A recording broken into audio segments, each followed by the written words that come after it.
Analytical paragraph को easy language में लिखने का मतलब है किसी टॉपिक को सिंपल शब्दों, क्लियर सोच और लॉजिकल तरीके से एक्सप्लेन करना। बहुत से स्टूडेंट्स एनालिटिकल लिखने से डरते हैं क्योंकि उन्हें लगता है कि इसमें डिफिकल्ट इंग्लिश या हैवी वर्ड्स यूज करने पड़ते हैं, लेकिन ऐसा नहीं है। अगर आप अपनी बात सीधे और समझने लायक तरीके से लिखते हो तो एनालिटिकल पैराग्राफ स्ट्रांग बन जाता है। सबसे पहले एनालिटिकल पैराग्राफ लिखने से पहले टॉपिक को अच्छे से समझना जरूरी है।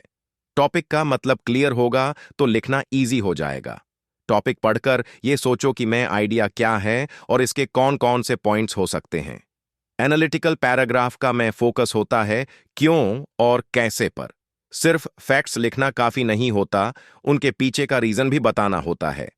पैराग्राफ की शुरुआत हमेशा इंट्रोडक्शन लाइन से करो। इस लाइन में सिंपल वर्ड्स में बताओ कि पैराग्राफ किस बारे में है। इंट्रोडक्शन शॉर्ट और क्लियर होना चाहिए। इसमें कोई एग्जाम्पल या डिटेल देने की जरूरत नहीं होती, बस रीडर को टॉपिक का आइडिया मिल जाए। इंट्रोडक्शन के बाद में बॉडी आती है, जो एनालिटिकल पैराग्राफ का सबसे इंपॉर्टेंट पार्ट होता है। यहीं पर आप अपना एनालिसिस लिखते हो। अपनी बात को 2 से 3 क्लियर पॉइंट्स में डिवाइड करो। हर पॉइंट को एक सिंपल सेंटेंस से स्टार्ट करो और फिर उसका रीजन या एक्सप्लेनेशन दो। अगर पॉसिबल हो तो एक छोटा सा एग्जाम्पल भी ऐड करो, क्योंकि एग्जाम्पल से बात और क्लियर हो जाती है।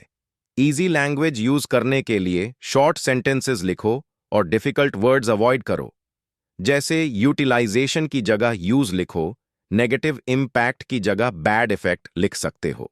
एनालिटिकल लिखने का मतलब फैंसी इंग्लिश नहीं होता, बल्कि लॉजिकल इंग्लिश होती है। ऐसे वर्ड्स यूज करो जो रोज की लाइफ में बोले जाते हैं।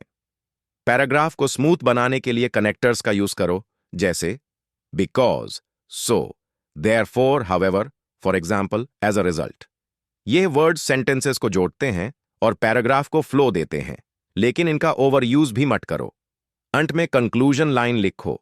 कंक्लूजन में पूरे पैराग्राफ का शॉर्ट समरी या फाइनल ओपिनियन दो। यह लाइन बताती है कि एनालिसिस से हम क्या समझते हैं। कंक्लूजन भी सिंपल और डायरेक्ट होना चाहिए। अगर आप इन स्टेप्स को फॉलो करोगे, clear topic understanding, simple introduction, logical points, easy language, examples और शॉर्ट कंक्लूजन, तो आप बिना किसी टेंशन के एनालिटिकल पैराग्राफ इजी लैंग्वेज में लिख सकते हो। रेगुलर प्रैक्टिस से आपकी राइटिंग और भी इंप्रूव हो जाएगी और एनालिटिकल राइटिंग मुश्किल नहीं लगेगी।